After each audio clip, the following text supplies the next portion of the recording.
So we have 6 times y is less than 48. Solve it just like you would an equation. The only difference is that you have to flip the inequality symbol if you multiply or divide by a negative. In this top left inequality, I'm dividing by a positive 6, so I don't flip the symbol. It stays y is less than, let me count my fingers here, 6, 12, 18, 24, 30, 36, 42, 48. Y is less than 8. And then if you wanted to graph that, you can just make a quick sketch. Here's 8, open circle, and point to the less than ones.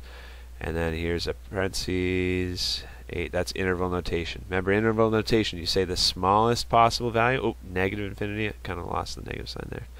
Negative infinity, comma 8 for interval notation there. The smallest value, parentheses, largest value. That kind of looks like a 10.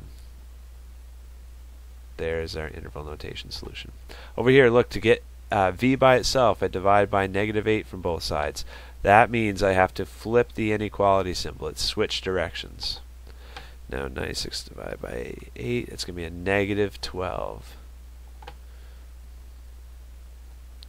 Here's 0, here's negative 12. And I'm going to put a closed dot and point it in this direction because those are the numbers that are greater than negative 12. And in interval notation, that's a bracket because it's a closed dot on our graph.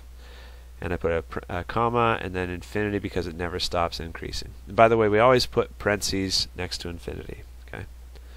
Over here, to get b by itself, we're going to multiply both sides by negative 10. Look, I flipped the symbol. Instead of saying greater than or equal to, now it says less than or equal to because I multiplied by a negative. Closed dot, point in this direction, and then in interval notation, that's negative infinity is as small as we can go. Negative 300 is as large as we can go. And we have 3 over 5x is less than or equal to negative 45. So to get x by itself here, I'm going to start by multiplying everything by 5.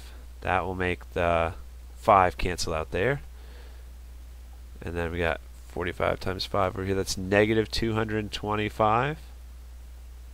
And then I'm going to divide by a positive 3, which means I don't flip the inequality symbol. I divided by a positive number.